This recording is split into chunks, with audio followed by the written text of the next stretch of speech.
It was better than Lego. It was better than Lego. It was better than Lego.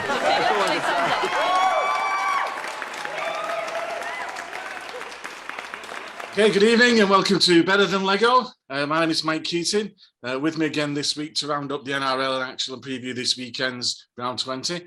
Mugwump, Geoff Foster, and the Fish, Paul for Cunliffe. Good evening, gents. Evening all. Evening. Okay, straight on to it. We'll have a quick roundup of the weekend's games just gone. We are a couple of days late because obviously there was a delay in the NRL's action with the COVID situation that happened over on Saturday. But we want to concentrate on a couple of games that happened this week. The first one, which I return to you first, Geoff. Parramatta, who were thumped 28-0 at the hands of the Roosters. Despite the Roosters missing 62% of its salary cap. What do you think of the game? I must admit, it looked to me like Parramatta are struggling. Yeah, well, I think this is nothing new. The warning signs have been coming. Well, not just this season, because it's happened in seasons past. Yeah. They get to this part of the season, and then for some reason they just blow up. I don't know. You have to ask some certain questions about the coaching really, because they seem to peak at the wrong time every year. Well, what did you think of there was a criticism levelled at them, similar to what we were talking about with Gold Coast last week or the week before, were that they're not really moving the ball forwards in terms of going through the forwards at all before they're trying to push it wide. They're trying to push it wide too soon, and it's just not working for them. Well, I think in an ideal world, I think that would be, that's certainly a logical argument. I think the problem is it doesn't matter if they push it, they push with 2-3 sets down the middle, then to start spreading it. Let's say you're on third or fourth, they don't seem to have the personnel to be able to spread it anyway. Yeah. The only guy really, the only guy really on that team that the guy you look at is Gutherson, and Gutherson's fallen off a cliff. Yeah. I don't know what's up with him. Why do you think that is? Well, I think he's crocked. I think he's crocked, and I think it's a bit of bad form as well. Maybe a bit of, a bit of confidence. Also, when you've got players shouting at each other on the pitch, that's not a good sign, really. Maybe he's kind of, maybe he's some of his teammates think he's just might just be a little bit too big for his boots. Look, the guy was world class at the start of the season, but you look at him now, and he struggled getting to the top 6-7 fullbacks in the NRL. Well, Paul, I don't know if you caught the news that he called one of his teammates, can't remember the chap's name, the centre's name, done see you next Tuesday. What's your thoughts on that? He's the captain of the club. He's setting an example. Is it a spur of the moment thing? Kenty brushed it off, saying that, look, this is just happens, and he came out and apologised afterwards and said that he didn't mean it. Should we read any more into that? No, I think it's just. I'll be honest with you. I think there's quite a lot of the big name players at the Parramatta should really be doing much better because there are contracts coming up. So, these little niggling problems they've got calling each other names is the last thing they want at the moment when they're renegotiating for contracts for next year and the year after, including Gutherson. They should be playing a lot better individually because, I'm not going to suggest that players only play well when the contracts are up for renewal, but there's a lot of money up for renewal at the moment. Not much spare cash. So they're going to have to start moving. You can't lose to 0, even against the Roosters. Okay, they had a lot of players out, but the list of players that are out of contract next year is quite. It does ask questions of your character, doesn't it? Yeah, exactly. Well, the team. I think that they listed some of the contracts, the contracts that were on Fox, didn't they? And I think they said, Gutherson's on 750k. Well, Gutherson, after let's say the last 2 seasons, him and his agent must be looking at going up to be definitely pushing to be £1 million player next season. A £1 million contract minimum £1 million contract. But you'd have to say that his form, recently, he's not helping his case. And it's like in all professional sports. What have you done for me lately? What have you done for me lately? I don't think he's not going to struggle to get $1 million contract. I don't think. Yeah. And also, so 1/9 of the salary cap would be going to him. And do you think he does 1/9 of the work? I think he probably does more of the work, Well, he's in form, yeah. But even Gustafson's had this problem in the last 2 contract renewals where it's gone all over the place. So, it's going to go all over the place again, but he'll end up staying where he is, I think, Okay. On to the other big game of the weekend, which was Melbourne, with playing against the Penrith Panthers again. Jerome Hughes, the guys that you mentioned last week, Geoff, pretty much guided him around the park and was singled out for special praise by the Melbourne coaching staff after the game. What do you think of the performance of the team and Hughes in particular? Well, I think Jerome Hughes is just one of those players that it's very easy to go under the radar, isn't it? Because he's not a showboating player. He's not like his colleague at Standoff who he's playing Hollywood ball every time he gets it in his hands. He goes about his business. He doesn't make a lot of mistakes. You wouldn't say he's the greatest. You wouldn't say he was the most creative ball handler in the world. You wouldn't say he's the greatest kicker in the world, but he's good at everything. He's good at everything he does. He fronts up when he has to do defence. He's the perfect guy really for them. They really talk, when you look at some of the other guys, because they were going through all kinds of people at Melbourne. One guy after the next. They couldn't really nail that position down. And I think that's been one of the big reasons that they've done so. They've got a guy there. The other thing as well is he doesn't miss many games. Availability. That's a big thing, isn't it? Although he's doubtful for this weekend. I know. Yeah, put the kiss of death on him now. But they were how hard Penrith had taken it. I don't know, but still, you'd have to ask the question. It was they were looking like they were going to be nil, and that's not a good look for any team. I don't care, what players you got missing. Going into, you've got to have some kind of form going into the playoffs. And right now, you'd have to think, well, I'm not saying they're still clearly one of the favourites, but there are some definite concerns about what's going on there. I think they've got to get their heads around it pretty quickly. Really. It's even worse now because Happy Coruscant's just clocked a 50 grand fine and 2-match ban for Penrith. So it's the whole. It's one of those doing really well. Oh, we'll fuck it up. Off the pitch as well. We'll just mess around off the pitch. Because, what the hell is going through their minds? You got a good chance here. And just blowing it. So I think between us we'd probably say that we'd have to favour Melbourne for taking the league lead as the Minor Premiers Shield. Really, I don't think there's anybody can really catch them now. Yeah, I think that they've got it pretty much nailed down. The other thing about Bellamy is Bellamy's not going to give them many weeks off or anything like that. No, there's no guys going to be dialing in performances for them that get dropped. That's the way it works at that club.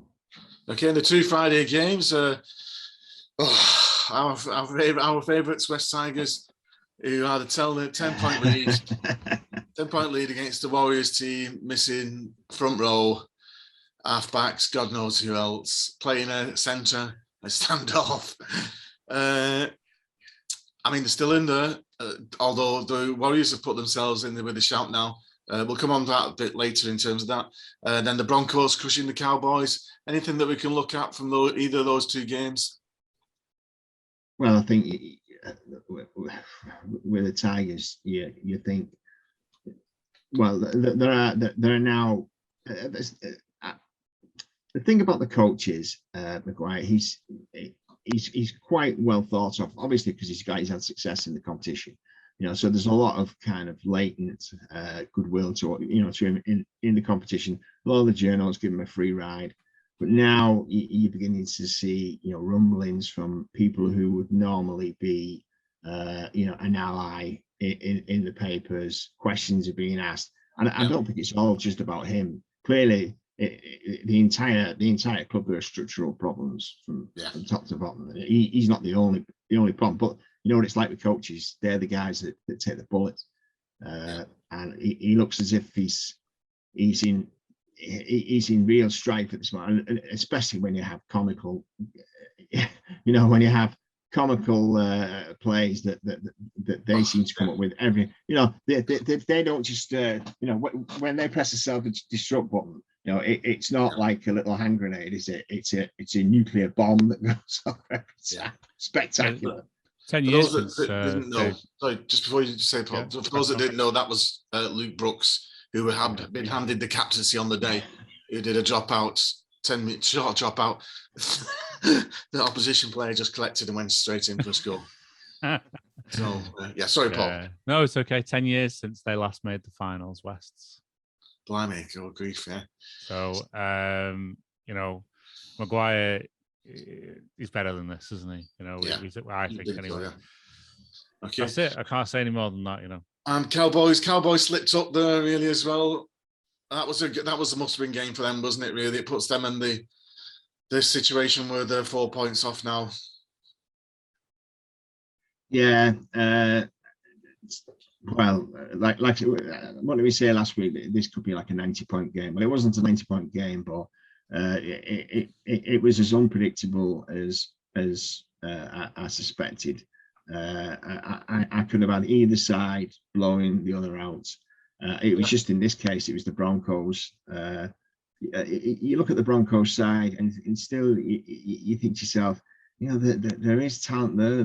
There's a lot of talent there, but they just don't have those glue guys that put it all together, do they? That's what they're shot. The Cowboys, they've still got halfback issues. They've got the fort, they've got the pack, they've got players.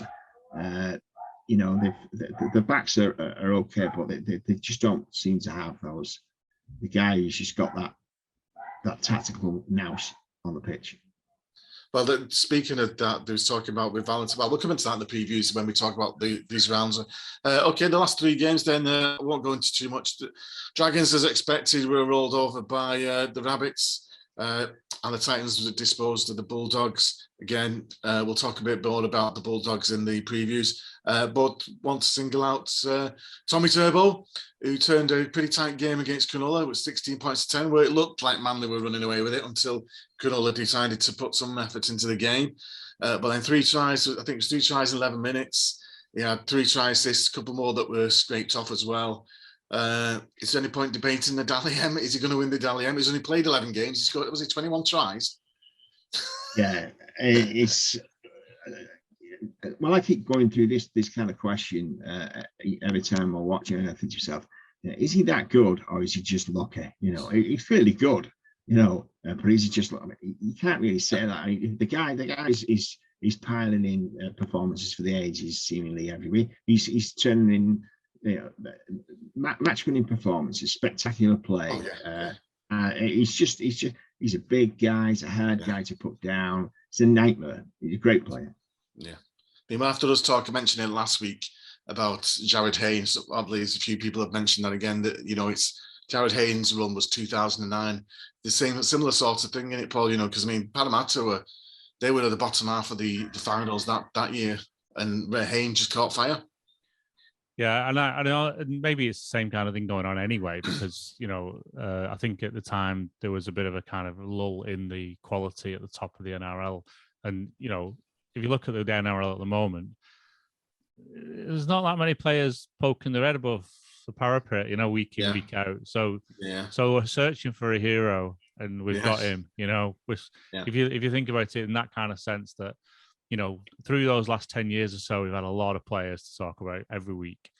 This, at the moment, the teams are struggling to get some kind of consistency together, never mind have a hero players, and he's brilliant, isn't he? I just think, it was mentioned on one of the other shows I was on that, he could have, if the World Cup carried on, he could have ended up turning out for Serbia, the best player in the world, turning out for Serbia.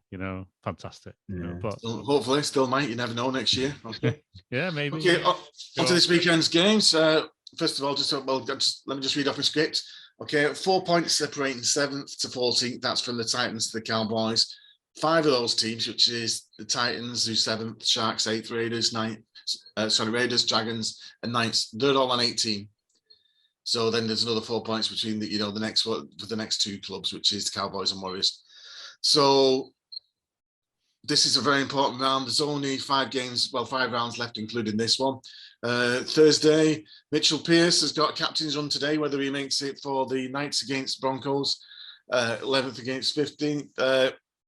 Jake Clifford possibly switching to 5/8. I must admit, I thought he had an exceptional game last weekend, and I must admit, I do like him at Newcastle. I thought it was a bit unlucky to get shifted out. Was it North Queensland, I think, wasn't it, where it was before? I think it was a bit unlucky to get shifted out there. Albert Keller likely on the bench, but what I want to bring to mention is Tony Stagg's out for the season. Just after he'd been looking like he was brilliant. Apparently it's not that serious an injury, but it will come out. But Tyson Gamble, he even had his own interview where he said, "I'm sure people want to knock my head off." Seems to be getting a lot of good buzz, certainly from Broncos fans who are liking to see a bit of fighting spirit in the team. What's your verdict on Tyson Gamble so far? Well, look, I don't think anyone would say that he is, in the top tier of halves in the competition. Yeah. But look, the thing is, everybody likes a scrapper. Everybody likes a scrapper. And look, to say he's just a scrapper is it's a bit of an insult, because he can clearly play. Oh, yeah. Some of his attacking kicks that he's putting have been really, really dangerous. But he's got that aggressive, get in your face attitude. Yes. He winds opposition players up, and sometimes you need players like that. And the thing is, when you look at the Broncos, they've not had a player like that. Correct. Really for a long time. The halves they had in the last few years, they're classy players, but they're not guys who are going to light a fire under the forward pack and get them moving, and that's what we need. Yeah, definitely. Yeah. Who do we fancy? Can we see anybody other than the Knights winning that one? Yeah. Oh, okay. Yeah. Well, I think this weekend has shown that anything can happen in quarantined isolation, it appears. I think I agree completely entirely with Geoff there. If you look at Brodie Croft, he's being shipped out, I think, to the Super League probably next year, probably his only destination. And if you're thinking about the halfbacks combinations they've been going through this year, they only have to half settle and they'll do better than they've been doing. So yeah. So I think it's going to be a tough game, like a close game. Might be game of the round, that. Yeah, it's definitely one that again, in these teams that are in the hunt now for these finals places, you cannot afford to be, certainly can't afford to be losing against anybody who's already out the running. Yeah. Teams below you as well. Okay, next one, 9th versus 10th, the Raiders against the Dragons. Josh Papali'i probably starting from the bench again. The Dragons welcome a few players back. I think the players that we mentioned last week that we're missing. Jack Bird, who I believe he's penciled in to start fullback. With Dusty still on the bench, and I can't remember the chap's name who filled in. Was it Evans? Is it? I can't remember now. Josh McGuire, Laurie back as well, and I believe Cody Ramsey's recovered from David Vita's handprints in his face. Jack Whiten, just 6 assists and 4 tries for the year. The Raiders struggled last week. Dragons, I think we know they're kind of maudlin. They're on the way down. Can the Raiders flip it back again? Well, with the Raiders, it's 1 week on, 1 week off, isn't it? Really, they have improved. They had that slump when they lost Williams back to Super League, and I think that the loss of Williams might well provide the answer for at least why Whiten has not had as much as much success, because. When I was watching the weekend, this is the thing about halves, isn't it? The best halves, it's not really about ability, it's about thinking time. The best halves think quicker. You know, all the halves, all halves can pass, all halves can kick. They're all capable, right? But the best ones, it's thinking time. And if you look at the difference between guys who they've got in there now versus a guy like I said, Williams had time on the ball. He always seems to have time on the ball, and he was giving Whiten. He was also providing a foil for Whiten as well. Again, they've gone back to guys who really weren't up to much scratch before. I'd probably look at the Raiders, but I just don't know. I don't know where they stand from week to week. Ben Hunt out for the month as well, Paul. So they're up against it even more. What's interesting about these two teams is that they're both on a very close for and against. If you look at them, 19 played, 383 to 382 for, and 465 to 464 against. How close is that? I mean, that's both minus 82. They're both on the same goal difference by round 19. How can you get to that point so close? So, you know, and they're so close to that. You know, they're still on the same points as the bottom two. You know, 7 and 8. You know, so anything can happen here. You're playing for. You know, you're playing for a position in the finals. Go for it, guys. You know, let's up the game a bit. You know, and especially the Raiders. You know, let's talk serious. The Dragons haven't really been. You know, they've been up and down big time. But the Raiders have managed to put some good runs together. Although, you know, as Geoff said, they can blow it away just as quickly. You know, so it could be another game of the round. This one, you know. Well, coming on to one of the games of the round. Big one for Parramatta, 4th versus 3rd, taking on the Rabbitohs. Go through a few. Okay, the Eels currently this season are 6 and 12. Okay, against Melbourne, Penrith, the Roosters, and South over the past 3 years. Okay, the 1 in 5 in finals under Brad Arthur. The only one picture being the drubbing that they gave the Broncos a couple of years ago, 58-0, when the Broncos shouldn't have really been in those playoffs. 9 of those 12 losses that they've had to those teams have been by 2 or more scores. Okay, Mitchell Moses back this week. The Eels have got the toughest run in as well of the top 6, Manly, North Queensland, Storm and Penrith. Oh, how big a game is this? Or is it a big game at all? Or, you know, can they still sit around 4th and hope to snatch 5th? Or do they need to be winning this game? Bearing in mind, there's been a lot of criticism for the Rabbitohs and their defence this year being a bit soft. Well, the two teams that are flawed, seriously flawed. The thing about the Rabbitohs is they've still got scoring power. They can still rack up points. When I was watching Parramatta, last couple of weeks, at times you're wondering where the next point's going to come from. I know they're hard back, but look, it sounds like it was a fairly serious injury, and you know it's like with injuries. They always rush him back a bit too early.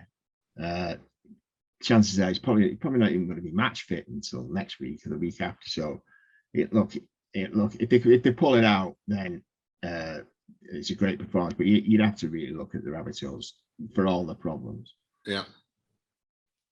Yeah, okay, and like the Eels last week, obviously taking a bit of a hiding, and they're up against South, who've got the second best attack in the game at the moment. So, you know, all eyes on South. Just if they can get going, you know, it feels like Parramatta have fallen into a bit of a hole.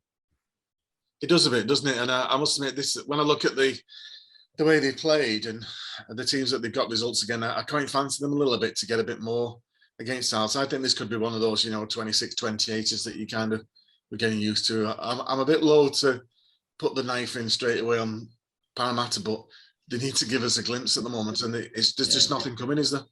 No, not really. They look like they're getting worse, not better. And good news is Benji's back on the bench for Souths, so good to see him. Okay, speaking of outside, that you kind of described as winning one week and winning the next, Cunliffe, which I think they've done it something like every time they've won, they've lost, and every time they've lost, they've won the week after. So they lost last week against the Warriors, who've just put themselves in contention of possibly grabbing that 8th spot. Lodge and Harris Tavita back in contention. If Harris Tavita comes back in, that's a good move for gives them a bit of extra creativity in Auckland and Mitchell. Matt Moylan in contention to return for the Sharks because obviously they've got no Sean Johnson. Chad Townsend's gone to the Warriors as well. I mean, it's a big game for both of these teams. It could easily swing the momentum in the favour of the Warriors if they get another win. I mean, I don't see it. I've got to think that the Sharks are going to bounce back from last week. Look, this is two teams I have just no idea. I have no idea what they're going to do. They're so up and down. There doesn't seem to be any consistency about them at all. Not only in the performances but in the style of play. One week they seem to be playing one way, and then the next they're playing a different way. Both sides have got some nice attacking pieces, but then, again, I'm struggling to think of a season really where I've seen so many NRL teams that have got serious problems. You know, they got an upside, but they've got a serious downside as well. And these are among the two of the worst, I'd say. Yeah. I think the only positive thing about the Warriors this season is that they have been very close in many games.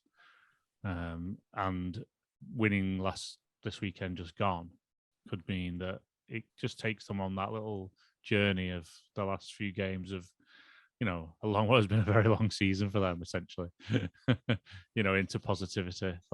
You know, and a couple of players back, and, you know, and you're beating the Sharks, and you're on a run in to try and grab that. They still want to. I mean, Brown would still want them to finish strong, though, wouldn't he?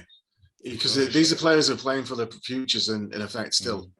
I know, as part of his program development. So, okay, on to what people might think is the game of round. Well, I'm not so sure on this one, which is the Roosters against Penrith. Warri Hargreaves managed to escape suspension, so that's a big plus for the Roosters, considering how many injuries they've got and the players they've got lined up in the injury treatment room. Stephen Crichton out for Penrith, which means that Dylan Edwards will still be at fullback. And there's a lot of question marks thrown after last week's defeat, because obviously without Cleary, it's pushed Luai into the scrum half position where he's having to game manage. And Michael Ennis kind of said that, you know, you miss his X factor when he's at the scrum half position there, because, you know, he gives you that sort of creativity out on the, you know, 2 or 3 out or out wide near where the centre's playing. So Crichton was scheduled to possibly maybe fill in there, maybe get a bit more impetus, because as good a grafter as Dylan Edwards is, he's not got really any X factor. He's a bit lacking in that magic pace sort of thing. Pangai Jr. set to make his Panthers debut as well. So although Cleary's named in the reserves and unlikely to play unless he's 100% fit, this is a good chance for the Penrith boys to kind of put last week's game to the back of the minds, isn't it? Well, yeah, I think the coaching staff probably they probably made a good decision in bringing in Pangai.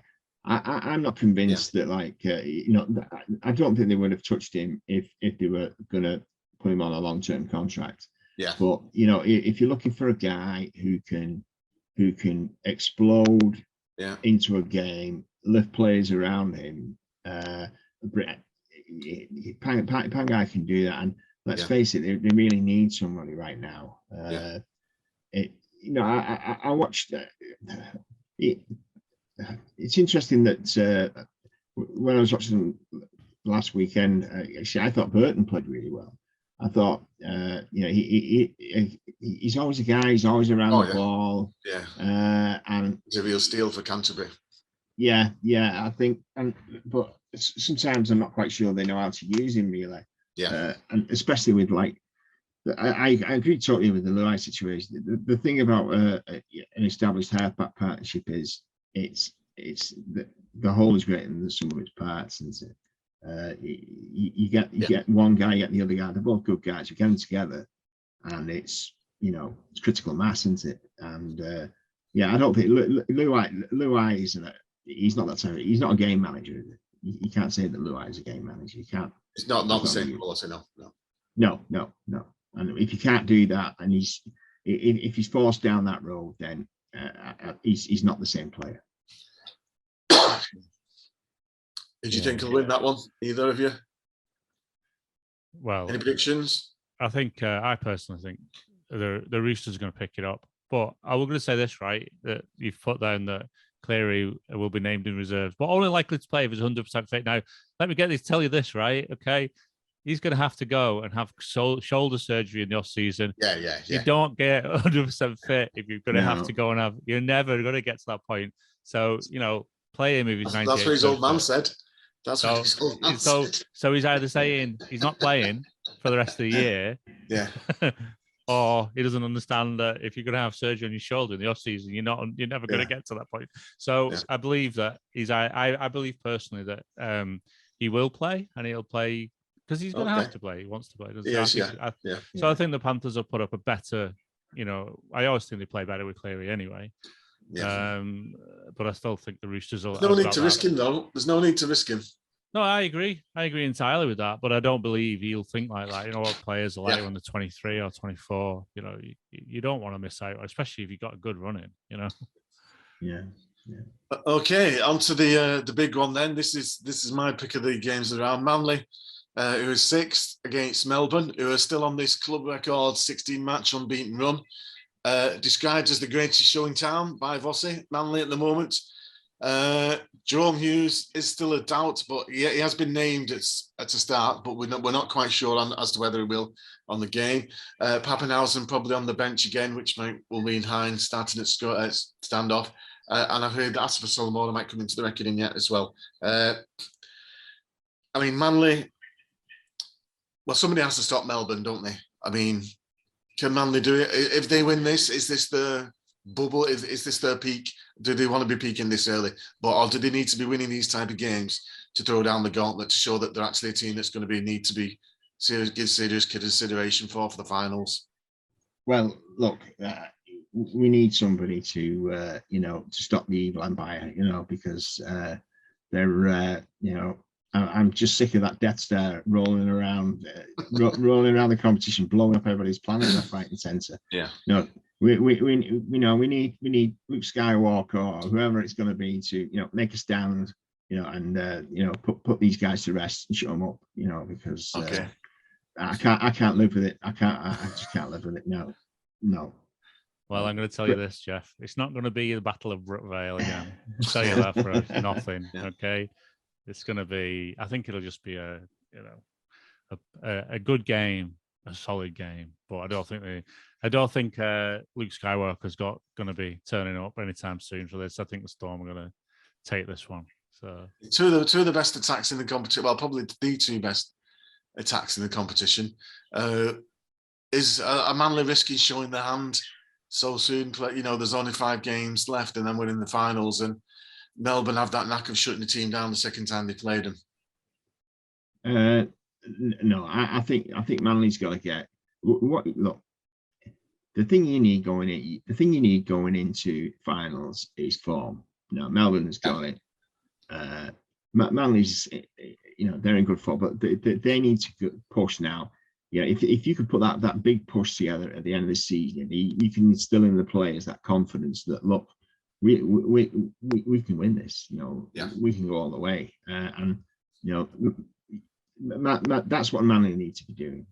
They got the players to do it, but beating Melbourne, that's a tough one to do. So, and also let me just say this, right? There's no home advantage this year, right? Yeah.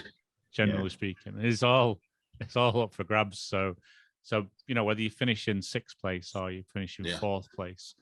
And you said it earlier that it might well be worth Manly not showing their hand so soon and have a good run in with a bit of less of an obvious, this is what Manly do kind of thing. Yeah. It's you got to be a bit more canny sometimes at this time of year, especially with the Storm. Yeah. Okay. On to the last 2 games then.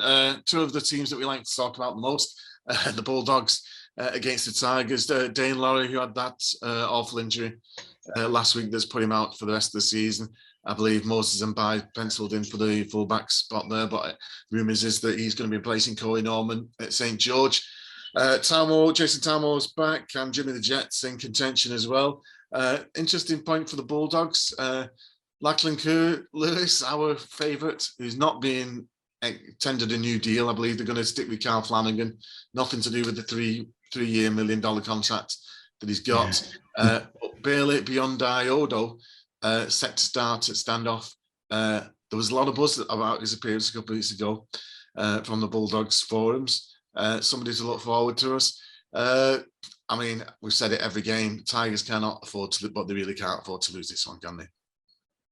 Well, yeah. Well, look. Really speaking, the Bulldogs are there for the taking. They are, and you know, like I say, if they can't roll these guys over, then they've got serious problems. And I think there's going to be a few guys going to be bumped out of the club at the end of the season. The Bulldogs, I don't know. I have serious concerns about the coach, especially if he's going to be going into next season. Yeah. I'm not sure. I'm not sure he's the guy. They've got a lot of good players coming in, but still, you know, they've got players that still need to be managed as well. And the problems that they seem to have, it's not like they go from like one good result to bad result. It's like they'll have these perform and then a catastrophe, and you think that they've just gone backwards here. They're further back now than what they were before. What's your thoughts on extending? We're sticking with Carl Flanagan. I mean, he's not likely to be playing this weekend, but it looks like they're going to invest in him because I don't think they're going to be able to offload him. I think that was a poor decision further back in time that will come to rue. Now, you know, over the last few weeks, we've been saying about Luke Thompson in the Dogs. You know, as soon as he goes off, the floodgates open. Well, last weekend he didn't play, and it essentially just started from the beginning and it got worse. And I just think even the Tigers' form over the last few weeks has been against what we've predicted. Yeah. I still don't think they're going to struggle against the Bulldogs, but I do think it's gone now for the Tigers. Yeah. I know the points wise they're not far off, but the goal difference goes against them. And if they need to put 60 past the Dogs to kind of start getting into the mix again. I think. Yeah. So. Onto the last. Go on, sorry, mate. Sorry. Okay. Onto the last game then. Another Queensland derby. Gold Coast against the Cowboys, 7 straight defeats in a row for the Cowboys. Fafita looks like he's starting this weekend, and Jamal Fogarty is back in the reserves, putting some pressure on the halfbacks. Ash Taylor turned up last week, put in a much better performance. Wasn't outshone by debutant Toby Sexy Sexton. Obviously, it's a must-win for game for both of these teams. It is a Queensland derby. I mean, these last 3 games, although there's a bit of cellar dweller status. The Bulldogs Tigers is always a good game. Manly versus Storm is always a good game. Queensland derbies are always good games. Yeah. Well, look, we know that the Titans run hot at the end of the season. They did it last year, and I think they're setting themselves again to do it this year. You look at the players after last week's game. You can tell they're all high-fiving each other. They're all, they're all rushing to each other, helping each other out. Previously in the season, were guys were just walking over the line. They're finding ways to hold them up. Like I said, Fafita kind of gone AWOL for several games this season. Suddenly he's back and forth. I mean, I can only assume. Well, you would like to assume that he's been carrying an injury, because you wouldn't want to say that, like, it's just some kind of problem that he finds. Well, sometimes you don't have the form. Sometimes you don't have the form. You don't have the drive, do you? Well, yeah. The thing is, look, when the guy is hot, is unstoppable. Oh, in it, yeah. It's like trying to stop a tiger tank. Yeah. With a jeep. He just like trundle over the top. Well, he doesn't trundle, does he? Yeah. Like he can run round most. You look like Billy Mel. those tries he scored last week, the other week, it looked like Big Mal. I haven't seen anybody just knocking people off since it was like that. It was like both. Yeah, he's probably 2 stone heavier than Big Mal, though, isn't he? Probably, yeah. So just on a go on, Paul. Sorry. No, I was going to say the Gold Coast are on. They're in 7th position at the moment, and there's quite a gulf between Manly and the rest, to be honest. But if they win this game, that's them done. They've got the 7th spot. I believe, because the goal difference is so good. They're only on -24, so it'll take a lot for Cronulla, who are not in the best of kind of overall form. So, the Cowboys would do them a favour here by not really turning up. But, these are the kind of games where the Cowboys will say, I'll go, right, it's a Queensland team coming round. We can't let them get away with this. Yeah. Especially after losing one last week as well. Absolutely, yeah. Hell for leather. It'll be full on. But Holbrook will have the Titans. He'll just have them steady, as we always say. We've been there before with him. He'll just keep them nice and steady and grounded and keep going and keep moving, and you'll win this game because the Cowboys are not quite much going for them this season. And that's how the Titans have been working up for the last part of this season. But it's sudden death though for the Cowboys. They're in sudden death city, aren't they now? Yeah. They can't be putting half-assed performances in. Well, you say that, but I don't. I know it's like the goal. It's the difference is just ridiculous. I know you've got a lot of positivity for these teams coming up, but I don't think the Cowboys are going to. You can put I'll take my hair out of a bobble and I'll wear it down if the Cowboys make the 8. Okay. Okay. I don't think they'll make the 8. Okay. Just before we go, then, folks. I know you was mentioning because we was mentioning Mal Meninga before, and one of the things that I was watching the other week was the what's his name thingy 80 was it 82? No, it must have been. I can't remember if it was 82 or 83. Don't know. One of the old states of origin. Basically, like the first proper, states of origin. And because Meninga wasn't even like the big name then, anything like that, and he kind of exploded on scene. And one of the things that we thought we would look at in the off season is doing match watch alongs. With, looking at old rugby league matches and watching along with us, and I'll make comments and that sort of thing, just to get a few hours, and also to look at a few old games as well. So if that's something that's interests you, keep an eye out in the future. Thanks very much to Geoff and Paul. Thank you. Thank you, mate. And we'll see you next week, folks. Have a good weekend. Cheers. Take care. Bye. It was better than a leg out. It was better than a leg out. It was better than a leg out.